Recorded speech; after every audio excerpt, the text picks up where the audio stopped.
Hello everyone, সবাই কেমন আছেন? আশা করি সবাই ভালো আছেন। প্রতিদিনের ন্যায় আজও একটা ভিডিও নিয়ে চলে আসলাম। আজকের ভিডিওটা থাকছে দেখুন কি করি সেটাই ডিমের খোসাগুলো। এখানে ডিমের খোসাগুলো প্রায় আমি ১ মাস ধরে জমিয়ে রেখেছি। আর সেগুলোকে ভালোভাবে ধুয়ে একটা রোদ খাইয়ে নিয়েছি। নেওয়ার পরে এভাবে মিক্সিতে দিয়ে গুঁড়ো করে নিলাম। আর এগুলো এবার গাছের গোড়ায় দেবো। তার কারণ হচ্ছে ডিমের খোসা গুঁড়ো করে গাছের গোড়ায় দেওয়া একটা চমৎকার জৈব পদ্ধতি, যা মাটির গুণগত মান উন্নত করে এবং গাছকে সুস্থ ও সবল রাখে। এতে থাকা ক্যালসিয়াম এবং অন্যান্য খনিজ উপাদান গাছের বৃদ্ধিতে জাদুকরের মতো কাজ করে।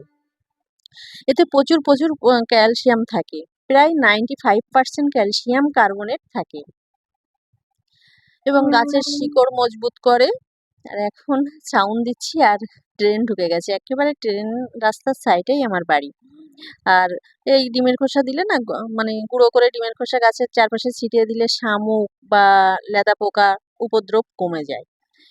আর এতে টবের মাটির সাথে মিশিয়ে দিলে প্রচুর বায়ু চলাচল এবং জল নিষ্কাশন ব্যবস্থা ভালো হয়। সেই জন্য আপনারাও দেবেন, খুব ভালো হবে।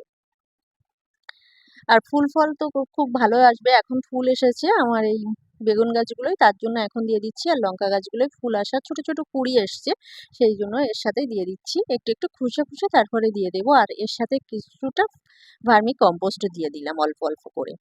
আর এবারে আমি একটু জল দিয়ে দেবো। দেখতে বেশ বেগুন গাছগুলো বড় হয়ে এসেছে আর বিশাল হাওয়া হচ্ছে। আর এই যে মাছ পাতা যে নিচের দিকটায় ছিল, কিছুটা পাতা আমি এখানে ছিঁড়ে দিয়ে দিচ্ছি, যাতে গাছটা আস্তে বড় হয়ে যায় এবং ঝাপটা মতো মানে সারাদিকটা ঝাপটিয়ে পড়ে। পাতাগুলো কিন্তু ফেলবো না, এই গাছের গোড়াতেই আবার পুঁতে দিলাম। কোনো কিছু ছাদ বাগানে ফেলে দেওয়ার মতো নয় এখন। আর এখানে ড্রাগন গাছেও অল্প করে সবকিছু দিয়ে দিচ্ছি।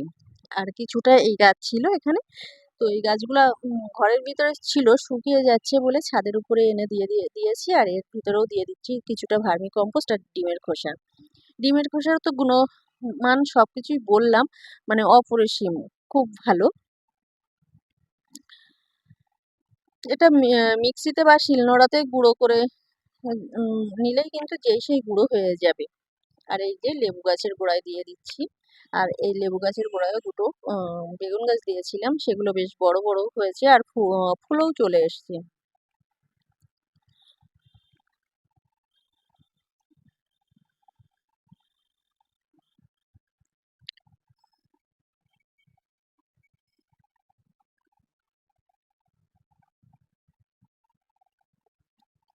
আর এখানে একটা ছিল পেয়ারা গাছেও দিয়ে দেব।